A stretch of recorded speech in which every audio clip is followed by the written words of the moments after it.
मैं सकलोके এই महामंचলৈ आदरणी जनाइছো। आज हमारे लिए सौभाग्य की बात है कि तीसरी बार भारत के प्रधानमंत्री की जिम्मेदारी लेने का बाद माननीय प्रधानमंत्री नरेंद्र मोदी जी पहला बार आसाम भूमि में आए हैं। मैं आसाम की जनता की ओर से प्रधानमंत्री जी को हार्दिक स्वागत करता हूं। प्रधानमंत्री जी, आपने तीसरा बार दायित्व लेने का साथ साथ आसाम के लिए 3 बड़े काम आपने किए। पहले हमारे सरायदेव मैदान को आपने आपका अथक प्रयास के कारण यूनेस्को ने हमारे सरायदेव मैदान को वर्ल्ड हेरिटेज का स्वीकृति दिए। आसाम वासियों का ओर से आपको धन्यवाद देता हूं। प्रधानमंत्री जी, आसामिया भाषा অসমীয়া ভাষা আমার ভাষা জননী, চির চেনেহি मोर भाषा जननी। অসমীয়া भाषा को आपने क्लासिकल लैंग्वेज का स्वीकृति देने का काम किया। माननीय प्रधानमंत्री जी, हमारे भाषा को क्लासिकल भाषा का मर्यादा सरायदेव मैदान को यूनेस्को द्वारा दिया गया स्वीकृति ने आसाम को गर्वित किया है और इसीलिए मैं सारा आसाम वासियों का ओर से आपको बहुत बहुत धन्यवाद करना चाहूंगा। प्रधानमंत्री जी, इसका साथ साथ जो नामरूप में हमारे फर्टिलाइजर यूनिट एक्सपांशन नहीं होने का कारण एक प्रकार बंद होने का कगार में सलाह किए थे, आपने इस बार भारत सरकार की बजट में आपने डिक्लेयर किए कि ये यूनिट को 12 लाख मेट्रिक टन तक बढ़ाया जाएगा। नामरूप का फर्टिलाइजर फैक्ट्री को पुनः आप उज्जीवित करने का काम करेगा। थोड़ी ही दिन हुए, थोड़ी ही दिन में 3 बड़ा काम आप आसाम के लिए किया है और आगे भी मेरा विश्वास है आप आसाम का जनता को ऐसे ही गर्वित होने का मौका देते रहेगा। मैं सबको निवेदन करूंगा, सब एक बार प्रधानमंत्री को अपना स्थान से खड़ा होके आप लोग प्रधानमंत्री जी को अभिनंदन कीजिए।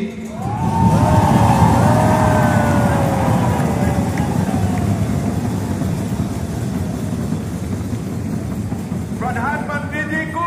आप लोग दोबारा एक बार अभिनंदन कीजिए पूरा हड़ताली से। क्लासिकल लैंग्वेज हुए हमारे भाषा, हमारे सरायदेव मैदान यूनेस्को का वर्ल्ड हेरिटेज हुए, नामरूप में फर्टिलाइजर का फैक्ट्री बनाने का निर्णय हुए। प्रधानमंत्री जी, मैं आपको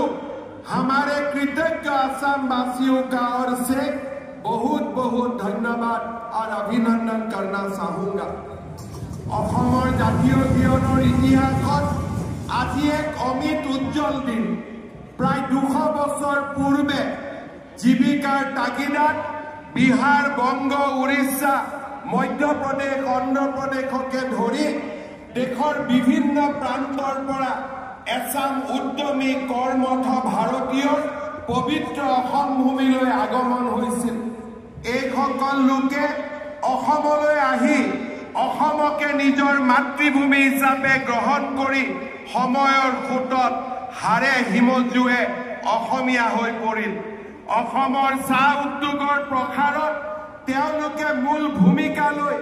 200 বছৰ আগতে অসমত ঔদ্যোগিকৰণৰ এক বিশাল ভেটি নিৰ্মাণ কৰিলে। বৃহত্তৰ অসমীয়া জাতি গঠন প্ৰক্ৰিয়াত অমূল্য অৱদান আগবঢ়ায় কলা সংস্কৃতি ৰীতি নীতিৰে অসমৰ চাহ বাগিচা আৰু আদিবাসী সম্প্ৰদায়ৰ লোকসকলে অসমীয়া জাতিক সমৃদ্ধ কৰিলে কালক্ৰমত তেওঁলোকে চাহ জনগোষ্ঠী আদিবাসী হৈ পৰিল অসমৰ চাহ উদ্যোগৰ 200 বছৰীয়া গৌৰৱময় ইতিহাসৰ সোঁৱৰণ আৰু জনগোষ্ঠীটোৰ প্ৰতি শ্ৰদ্ধা নিবেদন কৰি তাৰ আন্তৰিক প্ৰয়াস হিচাপে আজি আমি এই পবিত্ৰ স্থানত 8,800ৰ অধিক যুৱক যুৱতীৰ দ্বাৰা অসমৰ চাহ জনগোষ্ঠী লোকৰ হৃদয়ৰ স্পন্দন ঝুমুৰক প্ৰদৰ্শন কৰিবলৈ আগবাঢ়িছো শ্ৰদ্ধাৰ ৰাইজ আজি আমি গৌৰৱেৰে সৈতে মনত পেলাম যে অসমৰ সংস্কৃতি আৰু অসমৰ কলা কৃষ্টিলৈ আমাৰ চাহ বাগিচা আৰু আদিবাসী লোকৰ সমৃদ্ধ বৰঙণি আসাম মৰলে হামৰাও মৰব কোনো ভুল নাই ৰে জীবনে মৰণে আসাম হামৰা সোনাৰ আসাম দেশ ৰে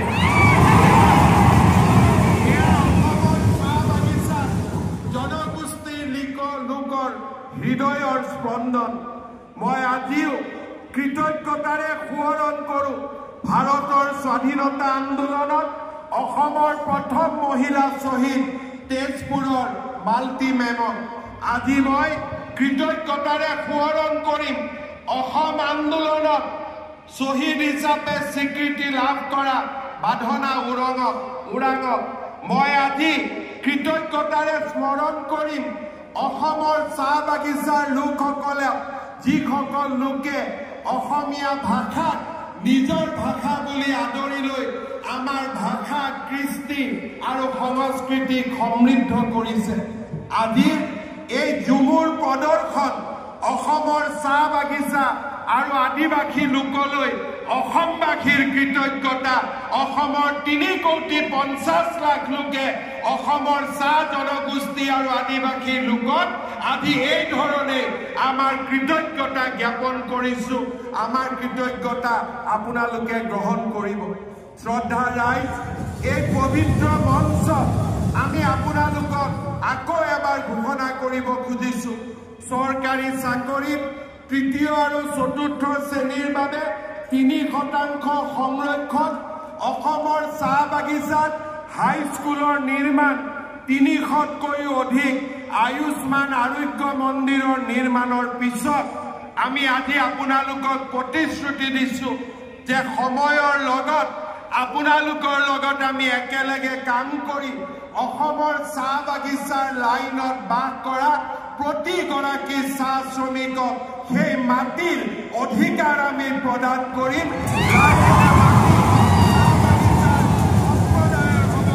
আপোনালোকৰ হ'ব সেই প্ৰতিশ্ৰুতি মই আজি আকৌ এবাৰ আপোনালোকৰ আগত মাননীয় প্ৰধানমন্ত্ৰী ডাঙৰীয়া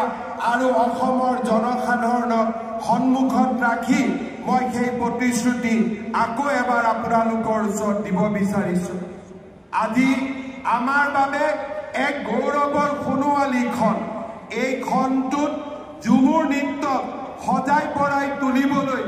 আমাৰ যুৱক যুৱতীসকলে যোৱা 3 মাহ ধৰি আপ্ৰাণ প্ৰচেষ্টা কৰিছে মই আপোনালোকক জনাবলৈ পাই ভাল পাইছো যে আজিৰ এই ঝুমুৰ প্ৰদৰ্শনী চাবলৈ ভাৰতৰ বৈদেশিক মন্ত্ৰী ডক্টৰ জয়শংকৰ ডাঙৰীয়াৰ নেতৃত্বত পৃথিৱীৰে ৰাষ্ট্ৰদূতসকল আহি উপস্থিত হৈছে today we are honored to have with us Honorable Union Minister of External Affairs Dr. S. Jaishankar along with His Excellencies Head of Missions of several countries. I extend my warm welcome to them and sincerely thank them for their presence in this event. For সকলোকে আহ্বান জনাই আপোনালোকে এটা দীঘলীয়া হাততালিৰে আমাৰ ৰাষ্ট্ৰদূতসকলক আদৰণি জনাওক With this, we want to welcome all the excellencies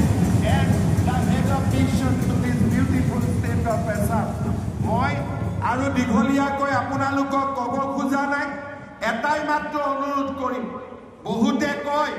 যে ঝুমুৰ নৃত্য ঝাৰখণ্ডৰ পৰা আহিছে झुमुर नृत्य छत्तीसगढ़र পৰা আহিছে নহয় এই झुमुर নৃত্যত অসমৰ চাহ বাগিচাৰ সন্তানসকলে কৰা তেওঁলোকে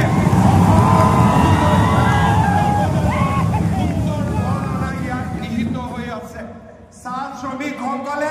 কেনেকৈ অসম মাতৃ নিজৰ ৰাজ্য হিচাপে আদৰণি লৈছে তাৰ বৰ্ণনা এই झुमुर নৃত্যত সমাহিত হৈ আছে এই झुमुर অসমীয়া সংস্কৃতিৰ এক উৎকৃষ্টতম উপাদান আৰু এই झुमुरক লৈ অকল চাহ বাগিচা আদিবাসী নহয় প্ৰতিগৰাকী অসমীয়াই গৌৰৱ অনুভৱ কৰিব তাক মই দ্বিধাহীনভাৱে ক'ব পাৰোঁ मंचलों स्वागतम जनाइछु मैं दोबारा एक बार भारत का माननीय प्रधानमंत्री नरेंद्र मोदी जी को मैं स्वागत करता हूं मेरा विश्वास है आज मोदी जी ने यहाँ उपस्थित होके हमारे चाह बागान की और आदिवासी लोगों का जो श्रम है जो परिश्रम है ये सारे को एक स्वीकृति देने का काम किए हैं मैं सारे लोगों का ओर से असम का जनता का ओर से दोबारा एक बार प्रधानमंत्री जी को अपना धन्यवाद देते हुए अपना अभिनंदन देते हुए मेरा वाणी को मैं यही विराम देता हूं धन्यवाद जय हिंद वंदे मातरम